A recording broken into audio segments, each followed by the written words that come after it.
കരുനാഗപ്പള്ളിയിൽ brown ഷുഗറുമായി ഇതര സംസ്ഥാന തൊഴിലാളി പിടിയിൽ. വെസ്റ്റ് ബംഗാൾ സ്വദേശി ലാൽചന്ദ് ബാഡ്ഗയാണ് 34 ഗ്രാം ബ്രൗൺ ഷുഗറുമായി കരുനാഗപ്പള്ളി എക്സൈസിന്റെ പിടിയിലായത്. ഇയാൾ ഇന്ന് 6000 രൂപയും കണ്ടെടുത്തു.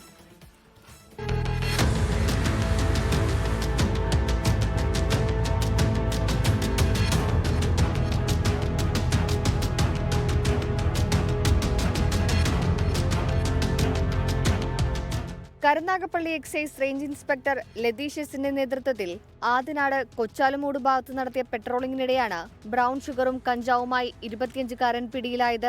38.7 ഗ്രാം ബ്രൗൺ ഷുഗറിന് പുറമെ 0.6 ഗ്രാം കഞ്ചാവും പിടികൂടി. വിപണിയിൽ 1.25 ലക്ഷത്തോളം രൂപ വില വരുന്ന മയക്കുമരുന്നാണ് പിടിച്ചെടുത്തത്. മയക്കുമരുന്ന് വിൽപ്പനയിലൂടെ സമ്പാദിച്ച 6280 രൂപയും കണ്ടെത്തി.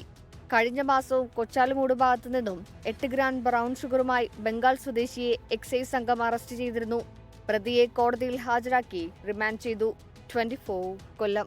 ലോകത്തെവിടെയായാലും ഏത് സമയത്തും 24 വാർത്തകളും ഓഗ്മെന്റഡ് റിയാലിറ്റി പാക്കേജുകളും എക്സ്പ്ലെയിനറുകളും വിശദമായി കാണാൻ ഞങ്ങളുടെ യൂട്യൂബ് ചാനൽ നിങ്ങൾക്ക് സബ്സ്ക്രൈബ് ചെയ്യാം.